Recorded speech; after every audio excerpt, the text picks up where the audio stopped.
Hello guys, എല്ലാവർക്കും പുതിയ വീഡിയോയിലേക്ക് സ്വാഗതം. നമ്മൾ കുറച്ച് വിയേർഡ് ആയിട്ടുള്ള ഫോണുകൾ നോക്കാൻ പോവാണ്. വിചിത്രമായിട്ടുള്ള ഫോണുകൾ. ഒന്നാമത്തത് എസ്കോബാർ ഫോൾഡ് 1, എസ്കോബാർ ഫോൾഡ് 2. ഈ രണ്ട് ഫോണുകളും ചിലപ്പോൾ MKBHD ഫോളോ ചെയ്യുന്നവർക്ക് അറിയായിരിക്കാം. നമ്മുടെ പാബ്ലോ എസ്കോബാറിൻ്റെ ഒരു ഫോൾഡ് വേർഷൻ എന്നൊക്കെ പറഞ്ഞിട്ട്, അല്ലെങ്കിൽ ഗോൾഡ് പ്ലേറ്റ് ചെയ്തിട്ടുള്ള ഫോൺ എന്നൊക്കെ പറഞ്ഞിട്ടാണ് ഈ ഫോൺ ലോഞ്ച് ചെയ്തിട്ടുണ്ടായിരുന്നത്. അതുമാത്രമല്ല, നമ്മുടെ റോബോട്ടോ എസ്കോബാർ, പാബ്ലോ എസ്കോബാറിൻ്റെ സഹോദരനാണ് എസ്കോബാർ ഇങ്ക് എന്ന് പറഞ്ഞിട്ട് ഒരു കമ്പനി സ്റ്റാർട്ട് ചെയ്ത് അതിൻ്റെ ആദ്യത്തെ പ്രോഡക്റ്റ് എസ്കോബാർ ഫോൾഡ് 1, രണ്ടാമത്തെ പ്രോഡക്റ്റ് എസ്കോബാർ ഫോൾഡ് 2. ഇതിൻ്റെ അകത്ത് എസ്കോബാർ ഫോൾഡ് 1 പലരും ഓർഡർ ചെയ്തു, പലരും റിവ്യൂ ഒക്കെ ചെയ്തു. അപ്പോഴാണ് കാര്യം മനസ്സിലായത്, നമ്മുടെ സാംസങ് ഗാലക്സി ഫോൾഡ് 1ൻ്റെ അതിനകത്ത് ഗോൾഡ് ഒന്നും അല്ലേ, അതൊരു തകരം എന്തൊക്കെ എടുത്ത് ഒട്ടിച്ച് വെച്ചൊരു സാധനമാണ് നമ്മുടെ എസ്കോബാർ ഫോൾഡ് 1 എന്ന് പറയുന്നത്. ആൻഡ് നമ്മുടെ സാംസങ്ങിൻ്റെ വെയർഹൗസിൽ വിറ്റ് പോവാത്ത കുറേ സാധനങ്ങളുണ്ടായിരുന്നു. അതിനെ കുറഞ്ഞ വിലയ്ക്ക് വിറ്റിട്ട് ഇതേപോലുള്ള പരിപാടികൾ ചെയ്ത് വിൽക്കുക എന്നുള്ളതായിരുന്നു പരിപാടി. എസ്കോബാർ ഫോൾഡ് 2 ഇറങ്ങിയ സമയത്ത് കാര്യങ്ങളൊക്കെ കുറച്ച് വേറെ ലെവലിലോട്ട് പോയി. ഓർഡർ ചെയ്ത് ആർക്കും ഫോണൊന്നും കിട്ടിയില്ല, പകരം അവരെ കൊല്ലുമെന്നുള്ള ഭീഷണി കോളുകളൊക്കെയാണ് കിട്ടിയത്. പിന്നെ നമ്മുടെ സാംസങ്ങിനെയും ആപ്പിളിനെയും ഒക്കെ തകർക്കുക എന്നുള്ളൊരു ലക്ഷ്യമാണ് ഇവർക്കുള്ളതെന്നാണ് അവർ പറയുന്നത്. എന്തായാലും കൊള്ളാം. രണ്ടാമത്തത് മോട്ടറോള V70. മോട്ടറോള V70 എന്ന് പറഞ്ഞാൽ 2002 ലോഞ്ച് ചെയ്ത ഒരു ഫോണായിരുന്നു. ശരിക്കും പറഞ്ഞാൽ നമ്മൾ ഈ ആൻറ്റിനെയൊക്കെ ചില ഫോണിൽ നിന്ന് ഇങ്ങനെ വലിച്ചൂരി എടുക്കില്ല, അതേപോലൊരു ഡിസൈനിലാണ് വന്നിട്ടുണ്ടായിരുന്നത്. ഒരു റൗണ്ട് ഷേപ്പ് ഉണ്ട്, ആ റൗണ്ട് ഷേപ്പിൽ നിന്ന് നമ്മളിങ്ങനെ ഫ്ലിപ്പ് ചെയ്ത് മേളിലേക്ക് വെച്ചിട്ട് യൂസ് ചെയ്യേണ്ട തരത്തിലുള്ള ഒരു ഫോണായിരുന്നു. ഇതിൻ്റെ അകത്ത് ക്യാമറ അങ്ങനത്തെ പരിപാടികളൊന്നും വലുതായിട്ടൊന്നുമില്ല. ആകെ ഉണ്ടായിരുന്നത് ഒരു ഡയലർ, ഒരു ചെറിയൊരു സ്ക്രീന്, അതിൻ്റെ അകത്ത് നിങ്ങൾക്ക് ആവശ്യമുള്ള സാധനങ്ങളൊക്കെ എടുക്കാം. പിന്നെ 2-3 ഗെയിമുകളും ഉണ്ടായിരുന്നു. പിന്നെ റിംഗ് ടൂണൊക്കെ ഒരുപാട് ഇടാൻ പറ്റുമായിരുന്നു. ഇതൊക്കെയാണ് പ്രത്യേകത. ഇത് ആരെങ്കിലും വാങ്ങിച്ചോ, ഇത് വിറ്റുപോയോ എന്നുള്ളതൊന്നും ആർക്കും ഒരു കണക്കുമില്ല. എന്നാലും കൊള്ളാം, നല്ല ഡിസൈൻ, എനിക്കിഷ്ടപ്പെട്ടു. സാംസങ് സെറീൻ എന്ന് പറഞ്ഞാൽ 2004 നിങ്ങൾക്കൊരു കോമ്പാക്ട് ലാപ്ടോപ്പ് അല്ലെങ്കിൽ കോമ്പാക്ട് ലാപ്ടോപ്പ് ഫോൺ എന്ന ലെവലിൽ നിങ്ങൾക്ക് വേണമെങ്കിൽ യൂസ് ചെയ്യാൻ പറ്റിയൊരു സാധനമായിരുന്നു. ആക്ച്വലി ഒരു ഫ്ലിപ്പ് ഫോണായിരുന്നു. ഈ ഫ്ലിപ്പ് ഫോണിൻ്റെ പ്രത്യേകത എന്ന് വെച്ചാൽ നമ്മൾ ജസ്റ്റ് ഒന്നിങ്ങനെ നഖം വെച്ചൊന്ന് പൊക്കി കൊടുത്താൽ മതി, ബാക്കി ആ ഫോണിൻ്റെ അകത്തുള്ള മോട്ടർ തന്നെ ഇതിനെ പൊക്കി കൊണ്ടുവന്ന് നിർത്തിക്കോളും. നിങ്ങൾക്ക് എവിടെയെങ്കിലും ഡെസ്കിലോ ഒക്കെ വെച്ച് നിങ്ങൾക്ക് യൂസ് ചെയ്യാൻ പറ്റുന്ന തരത്തിലായിരുന്നു ഈ ഒരു ഫോണ്. ഇതിൻ്റെ അകത്ത് നമ്മുടെ ഐപോഡിലുള്ളത് പോലത്തെ ഒരു റൗണ്ടഡ് ഡയലാണ് വന്നിട്ടുണ്ടായിരുന്നത്. ചെറിയൊരു സ്ക്രീനും ഉണ്ട്. ആ സ്ക്രീന് നല്ല ബ്രൈറ്റും ആ സമയത്ത് അന്ധകാലത്തിൽ ഭയങ്കര കിടിലം ഡിസ്പ്ലേയും ആയിരുന്നു. ഇതിൻ്റെ പ്രത്യേകതകൾ എന്തൊക്കെയാണെന്ന് ചോദിച്ചു കഴിഞ്ഞാൽ ആർക്കും അറിഞ്ഞുകൂടാ. ഇത് യൂസ് ചെയ്തിട്ടുള്ളവർ തന്നെ വളരെ ചുരുക്കമാണ്. അടുത്തത് കുറച്ച് ഇൻട്രസ്റ്റിംഗ് ആണ്. C91 ബുദ്ധ ഫോൺ. ഈ C91 ബുദ്ധ ഫോൺ എന്ന് പറഞ്ഞാൽ ഒരു ബുദ്ധൻ്റെയൊക്കെ കുറേ നമുക്ക് ഈ വല്ല പവറും കിട്ടപ്പോഴൊക്കെ നമ്മുടെ കൈകളിലൊക്കെ ഓരോ സാധനമൊക്കെ തെളിഞ്ഞു വരില്ല, അതേപോലെയാണ് ഷേപ്പ്. ഒരു മുട്ടയുടെ ഷേപ്പാണ്, അല്ലെങ്കിൽ ഒരു ഉണ്ട ഷേപ്പാണ്. ഇത് 100% ഗോൾഡിലാണ് ഈ ഒരു ഫോൺ ബിൽഡ് ചെയ്തിട്ടുള്ളത്. അതുമാത്രമല്ല, ഇതിനകത്ത് നമുക്ക് ചെയ്യാൻ പറ്റുന്ന കാര്യങ്ങൾ എന്തൊക്കെയാണെന്ന് ചോദിച്ചു കഴിഞ്ഞാൽ, ഇതിനകത്ത് 1.3 മെഗാ പിക്സലിൻ്റെ ഒരു ക്യാമറ ഉണ്ടായിരുന്നു, FM റേഡിയോ ഉണ്ടായിരുന്നു, ഡുവൽ സിം സപ്പോർട്ട് ചെയ്യുമായിരുന്നു. അതുപോലെ തന്നെ നിങ്ങൾക്ക് ഓഡിയോയും വീഡിയോയും പ്ലേ ചെയ്യാൻ പറ്റുമായിരുന്നു. മൈക്രോ SD കാർഡ് സ്ലോട്ട് ഉണ്ടായിരുന്നു, മ്യൂസിക് പ്ലെയർ ഉണ്ടായിരുന്നു. അതുപോലെ തന്നെ ഒരു അന്യായ ഡിസൈൻ, ആ ഒരു ഗോൾഡ് ഡിസൈൻ എന്ന് പറഞ്ഞു കഴിഞ്ഞാൽ വേറെ ലെവലാണ്.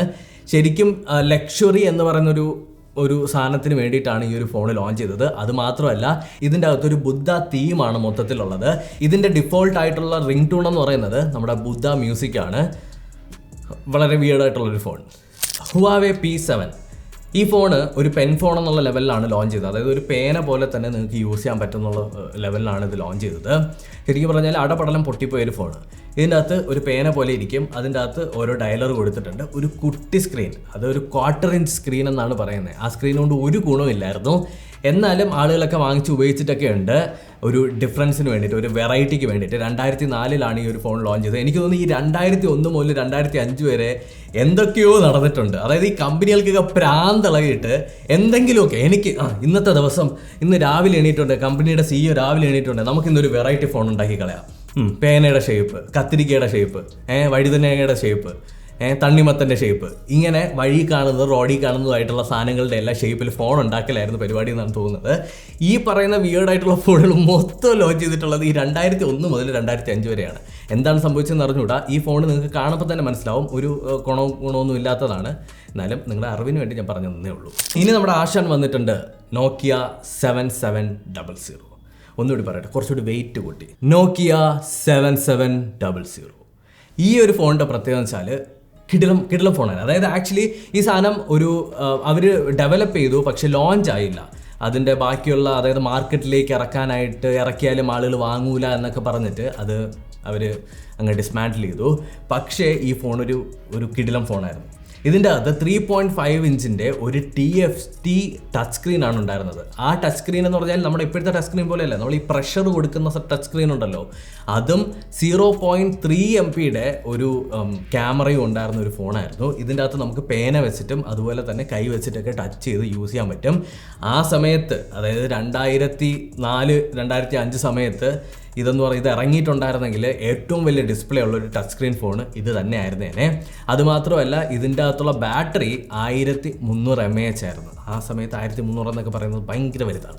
സിമെൻസ് സെലിബ്രി 6 എന്താണ് ഞാൻ പറഞ്ഞതെന്ന് എനിക്ക് ഒരു പിടിയില്ല കേട്ടോ. അതിനകത്ത് എഴുതി വെച്ചിട്ട് ഞാൻ നോക്കി കഷ്ടപ്പെട്ട് വായിച്ചു എന്ന് മാത്രമേ എനിക്കറിയാവൂ. ഇതെന്ന് പറഞ്ഞു കഴിഞ്ഞാൽ പെൺപിള്ളേർക്ക് വേണ്ടിയിട്ടുള്ളതാണ്. അവർക്ക് മേക്കപ്പ് ഇടാനും കോൾ ചെയ്യാനും ഒരു സാധനം. അതായത് ഈ സാധനം ഓപ്പൺ ആക്കി കഴിഞ്ഞാൽ അതിൻ്റെ അകത്ത് 2 മിററുണ്ട്. ആ 2 മിററിൽ നോക്കിയിട്ട് ഇവർക്ക് മേക്കപ്പ് ചെയ്യാനായിട്ട് പറ്റും. അതിൻ്റെ നടുക്കായിട്ട് ഒരു ചെറിയ സ്ക്രീനും ഉണ്ട്, ഓരോ നമ്പറും ഉണ്ട്, അതായത് ഡയലറും കൊടുത്തിട്ടുണ്ട്. ആവശ്യക്കാരെ വിളിക്കണമെന്നുണ്ടെങ്കിൽ ഡയലർ കുത്തി വിളിക്കാം. അതുപോലെ തന്നെ വിളിച്ചു കഴിഞ്ഞിട്ട് നമുക്ക് മേക്കപ്പും ചെയ്യാം. ഇതാണ് ഈ ഒരു ഫോണിൻ്റെ പ്രത്യേകത. എന്ത് ലോജിക്കാണ് ഇതിനകത്ത് യൂസ് ചെയ്തിട്ടുള്ളത് എനിക്കറിയില്ല. ബ്രെയിൻ സെൽസൊക്കെ ഡെഡായിപ്പോയി, ഡിസ്ട്രോയിഡ്. എന്നാലും ചിലപ്പോൾ ഇത് കേൾക്കുന്ന സമയത്ത് ഇപ്പോഴും മനസ്സിൽ ലഡ്ഡു പൊട്ടിയ കുറേ പെൺപിള്ളേർ ഈ വീഡിയോ അല്ലെങ്കിൽ ഗേൾസ് ഈ വീഡിയോ കാണുന്നുണ്ടായിരിക്കാം. അവർക്ക് ചിലപ്പോൾ എന്താ പറയട്ടെ, ഭാവിയിൽ ഇതേപോലെയൊക്കെ സാംസങ് ഇറക്കി എന്നൊക്കെ വരും. സാംസങ് ആണ് ഇതിൻ്റെയൊക്കെ പരിപാടി. എനിക്ക് ഈ ഫോണിനെ കണ്ട സമയത്ത് ആദ്യം തോന്നിയത് എന്താ അറിയാവോ, നമുക്ക് മറ്റേ ചയ്യ ഒരു ഫോൺ കിട്ടുമായിരുന്നല്ലോ 20 രൂപയ്ക്ക് നമ്മൾ ഈ റോഡിലൊക്കെ പോകുമ്പോൾ, ആ ഫോൺ പോലെ തന്നെയുണ്ട്. എന്നാൽ നിങ്ങൾക്ക് മേക്കപ്പും ചെയ്യാം, നിങ്ങൾക്ക് കോളും ചെയ്യാം, ഓൾ ഇൻ വൺ ഫോണെന്നാണ് ഇവിടെ പറയുന്നത്. ഇവിടെയാണ് എനിക്ക് കറക്റ്റായിട്ട് പറയാനുള്ളത്. ആരാധകരെ ശാന്തനാകുവിൻ, നിങ്ങൾക്കുള്ള പരിപാടിയുണ്ട്, അതായത് ബോയ്സിന് വേണ്ടിയിട്ടുള്ളത്. ട്രിമ്മർ ഉണ്ടല്ലോ, ഷേവിങ് ട്രിമ്മർ, അതുള്ള ഫോണ്. അതായത് ഈ ഫോണിൻ്റെ പേരൊന്നും ആർക്കും അറിഞ്ഞൂടാ, ഇത് ഏത് കമ്പനി എന്ന് പറഞ്ഞൂടാ. ചൈനയിലാണ് ഈ സാധനം ഉള്ളത്. ഇതിനകത്ത് എഴുതിയിരിക്കുന്നത് ഞാൻ കഷ്ടപ്പെട്ട് വേണമെങ്കിൽ വായിച്ചു തരാം.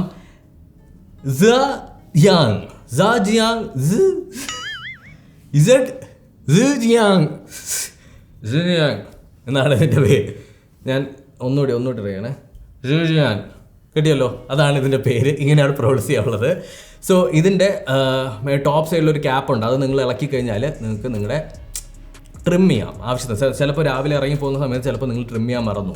അപ്പോൾ നിങ്ങൾക്ക് എന്ത് ചെയ്യാം, റോഡിൽ ഇരുന്ന് ട്രിം ചെയ്യാം. ഇതിൻ്റെ കൂടെ നിങ്ങളുടെ ഗേൾ ഫ്രണ്ടിൻ്റെ കയ്യിൽ നേരത്തെ പറഞ്ഞ സാധനവും കൂടി ഉണ്ടെങ്കിൽ മിററും തുറന്ന് വെച്ച് ട്രിം ചെയ്യാം. മനസ്സിലായോ? അതായത് ഒരു കപ്പിൾ ഓറിയൻറ്റഡ് സാധനമാണ്, ഒരു എൻറ്റയർ പാക്കേജാണ് ഈ ഫോണെന്നൊക്കെ പറയുന്നത്.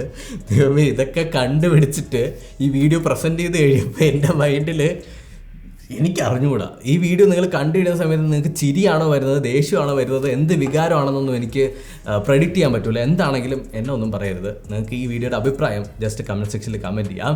ഇതിൻ്റെ അകത്ത് നിങ്ങൾക്ക് ഇൻട്രസ്റ്റിംഗ് ആയിട്ട് തോന്നിയത് ഏതാണ്, ഇതിൻ്റെ അകത്ത് നിങ്ങൾക്ക് ഫേവറേറ്റ് ആയിട്ട് തോന്നിയത് ഏതാണ്, ഇതിൻ്റെ അകത്ത് കിടിലം ഐഡിയ എന്ന് തോന്നിയത് ഏതാണ് എന്നുള്ളത് ജസ്റ്റ് ഒന്ന് കമൻറ്റ് ചെയ്യുക. നിങ്ങളുടെ അഭിപ്രായം കമൻറ്റ് ചെയ്താൽ മാത്രമേ എനിക്കത് വായിക്കാൻ പറ്റുള്ളൂ. അപ്പോൾ ഇത്രയേ ഉള്ളൂ. കുറച്ച് വിയേർഡ് ആയിട്ടുള്ള ഫോണുകളാണ് നമ്മൾ പരിചയപ്പെട്ടത്. കുറച്ച് കൂടിപ്പോയെന്നറിയാം, എന്നാലും കുഴപ്പമില്ല. ഇതേപോലുള്ള വീഡിയോസ് ഇടയ്ക്കിടയ്ക്കൊക്കെ നമ്മൾ കൊണ്ടുവരുന്നുണ്ടാവും. അപ്പോൾ thank you so much for watching. ഈ വീഡിയോ നിങ്ങൾക്ക് ഇഷ്ടപ്പെട്ടിട്ടുണ്ടെങ്കിൽ തീർച്ചയായും ലൈക്ക് ചെയ്യുക, സബ്സ്ക്രൈബ് ചെയ്യുക, ഷെയർ ചെയ്യുക, വീട്ടുകാർക്ക് അയച്ചു കൊടുക്കുക.